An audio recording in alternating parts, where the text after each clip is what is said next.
माता शत्रु पिता वैरी येन बालो न पाठिता।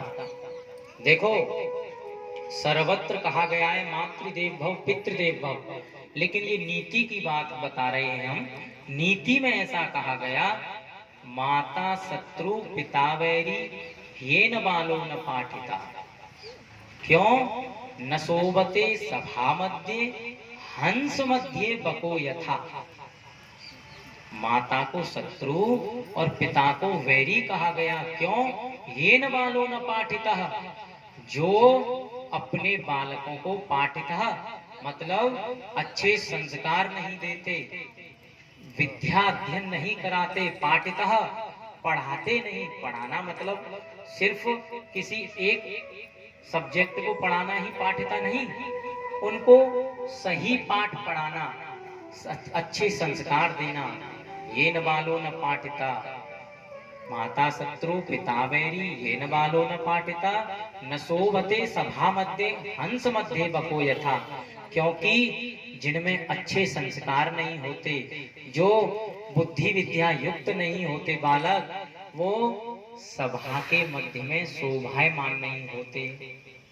देखने में सुंदर हो सकते हैं, लेकिन अगर उसमें संस्कार नहीं होंगे तो सभा के मध्य में वह अपने माता पिता के लिए शत्रु और वैरी के समान हो जाएंगे। क्यों? क्योंकि उनकी अभद्रता का परिणाम उनकी माता पिता की पहचान है,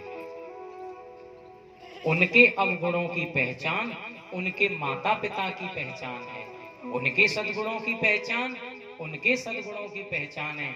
इसलिए जो माँ बाप अपने बालकों को अच्छे संस्कार नहीं दे पाते, उनके लिए कहा कि वह शत्रु और वैरी के समान हो जाते हैं।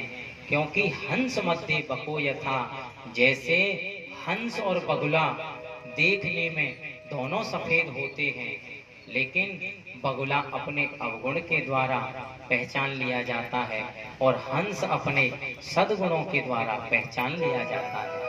तो इसलिए माता पिता को नीति के मार्ग का आस्वादन करके अपने बालकों को अच्छे संस्कार, अच्छी विद्या अध्ययन के लिए प्रेरित प्रयत्न पूर्वक करना चाहिए। क्योंकि उनके बालकों का संस्कार ही उनकी पहचान होता है।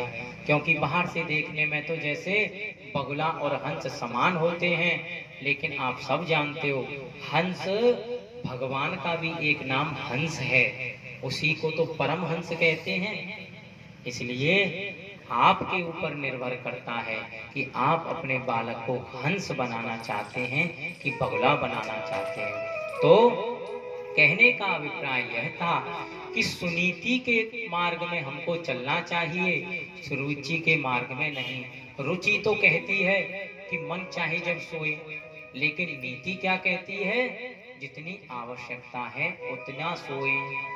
रुचि तो कहती है खूब उल्टा सीधा जब मर्जी करे जैसा खाएं, लेकिन नीति क्या कहती है? समय के अनुसार ही खाएं, उचित जितनी मात्रा में खाना चाहिए उतना ही खाएं। तो नीति के मार्ग से चलने पर हमारे सामने जैसे सुनीति के ध्रुव रूपी, भक्ति के रूप में ध्रुव रूपी बालक प्रकट हुए, ऐसे ही हम भी सुनीति के मार्ग में चलेंगे तो हमारे भी भक्ति के रूप में ध्रुव जैसे बालक प्रकट होंगे।